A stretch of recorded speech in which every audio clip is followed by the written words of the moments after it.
tahun 1981 mereka dikalahkan Liverpool di Paris. Yang notabene final tahun ini menghadapi Liverpool di Paris juga. Seperti sebuah dejavu ya.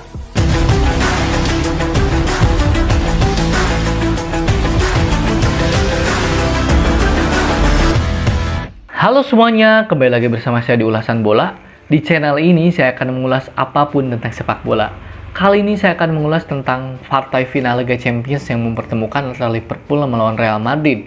Tapi sebelum menyaksikan video ini, alangkah baiknya untuk like, comment, and subscribe dulu channel ini ya, agar teman-teman tidak ketinggalan siapa video terbaru dari channel ini.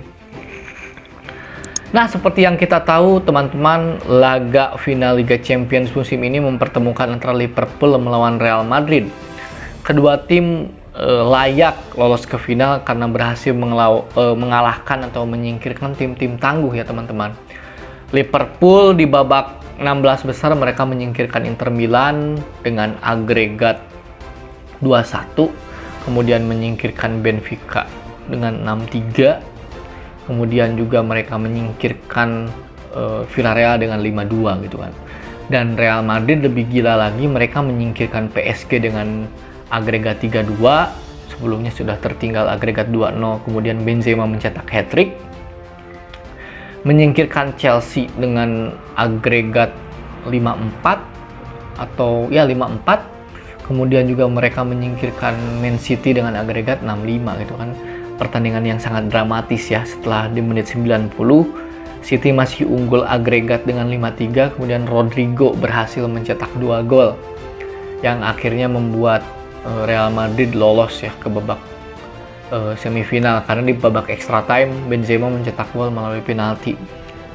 Nah, melalui susunan pemain yang akan diturunkan di partai final, menurut kabar berita sih kedua tim cukup bermain full tim ya. Real Madrid dengan Thibaut Courtois di kiper, di kiri ada Ferland Mendy, di kanan ada Dani Carvajal. Kemudian di back tengah mereka memasang Eder Militao dan David Alaba di back tengah. Kemudian di lini tengah mereka memasang Kroos, Casemiro dan Modric sepertinya. Nah, ini di depan yang masih bertanda tanya. Vinicius Junior dan Benzema sudah pasti. Nah, di sayap kanan ini Ancelotti kerap kali memasang Rodrigo atau Valverde. Nah, Ancelotti ini sering memasang Valverde, entah kenapa ya, mungkin mereka ingin memperkuat lini tengah, tapi saya kurang srek ya dengan Valverde disimpan di sayap kanan. Karena apa? Valverde pemain yang bagus, pemain yang memiliki fisik yang bagus, kerja keras atau kerjanya bagus, tapi dia lebih cocok bermain di tengah karena dia berposisi sebagai gelandang gitu kan.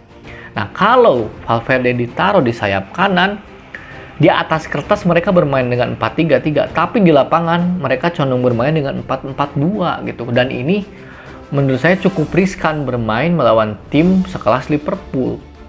Sementara di kubu Liverpool, mereka kabarnya juga tak bisa tampil dengan Alisson, di kiri ada Robertson, di kanan ada Trent Alexander-Arnold, back tengahnya ada Virgil van Dijk dan Konate. Di tengah ada Jordan Henderson, Fabinho, kemudian nah ini Thiago Alcantara masih diragukan untuk tampil, tapi belum ada kabar resmi apakah Thiago bisa tampil atau tidak. Kemudian di lini depan Salah, Mane, dan Diaz adalah 3 pemain dengan komposisi terbaik saat ini ya. Mereka cukup menakutkan di lini depan, belum lagi di bangku cadangan masih ada Diogo Jota, masih ada Roberto Firmino, masih ada Divock Origi gitu ya. Jadi kedua tim ini tampil cukup full time ya. Nah, mengenai permainan dari kedua tim, menurut saya Liverpool tetap dengan gaya permainan mereka gegenpressing. Mereka tidak membiarkan pemain lawan menguasai bola cepat ya. Mereka terus melakukan pressing 4-5 pemain. Mereka juga punya long ball yang akurat dari Trent Alexander-Arnold, dari Robertson, bahkan dari Virgil van Dijk gitu kan. Mereka juga bagus. Kemudian juga sirkulasi bola mereka juga jika berjalan cepat itu akan sangat membahayakan bagi Real Madrid, karena biasanya mereka melakukan serangan yang bertubi-tubi. Kemudian dari kubu Real Madrid, sebetulnya di beberapa pertandingan sebelumnya Real Madrid menghadapi tim-tim besar seperti Man City misalnya, mereka cukup tertolong dengan aksi-aksi individu para pemainnya. Tentu saja mereka ditopang dengan pemain seperti Modric misalnya. Modric mengirimkan umpan kepada striker-striker yang buas. Ada Vinicius Junior, Karim Benzema dan Rodrigo. Tentu saja yang nama terakhir Rodrigo menjadi aktor kemenangan Real Madrid menghadapi Man City. Tapi sebelumnya di 2 laga sebelumnya di 16 besar dan 8 besar, Benzema mencetak hat-trick. Jadi sangat dibantu oleh aksi individu para pemainnya gitu kan. Apalagi jika dalam kondisi fit, mereka bisa melakukan apapun. Nah, yang menjadi keunggulan dari Real Madrid ini menurut saya faktor mental. Bagaimana ketika Real Madrid tertinggal bahkan sampai menit akhir, mereka masih memiliki fighting spirit untuk memenangkan pertandingan, gitu kan? Dengan reputasi tim yang menjadi juara Liga Champions terbanyak, tentu saja secara mental, secara moral mereka sangat bagus. Jadi ini yang harus diwaspadai oleh Liverpool, gitu kan?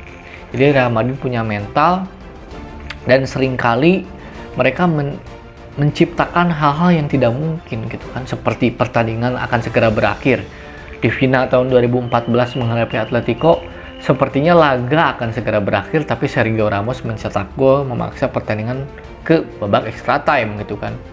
Jadi hal-hal ini yang akan menentukan. Jadi laga final ini kan 50-50 ya, mereka kedua tim berpeluang, sama-sama berpeluang, tapi faktor mental ini akan sangat menentukan menurut saya. Nah, selain itu juga catatan menuju final, kedua tim ini cukup sering ya masuk final Liga Champions. Real Madrid sebelum final ini mereka sudah 16 kali lolos ke final dengan 13 kali menjadi juara. 3 kali kekalahan di final terjadi ketika tahun 1962 mereka dikalahkan Benfica dengan skor 5-3 di Amsterdam. Tahun 64 mereka dikalahkan Inter Milan 2-1 di Austria. Kemudian tahun 1981 mereka dikalahkan Liverpool di Paris, yang notabene final tahun ini menghadapi Liverpool di Paris juga, seperti sebuah dejavu ya, kenangan manis Liverpool di Paris menghadapi Madrid tentunya. Kemudian sebelum final ini juga Liverpool sudah 9 kali lolos final dan 6 diantaranya mereka sudah menjadi juara. Dan 3 kali kekalahan Liverpool di final terjadi ketika tahun 84-85 mereka dikalahkan oleh Juventus, tahun 2006-2007 dikalahkan oleh Milan, kemudian tahun 2017-2018 mereka dikalahkan oleh Real Madrid. Jadi kedua tim ini merupakan tim yang cukup sering menjuarai Liga Champions. Madrid 13 kali, diikuti Milan 7 kali, Liverpool 6 kali bersama Bayern Munchen. Jadi ini laga yang sangat seru. Mari kita simak pertandingannya, mudah-mudahan tersaji pertandingan yang menghibur. Siapapun pemenangnya, itu mereka layak menjadi juara. Cukup ulasan bola kali ini dan salam olahraga.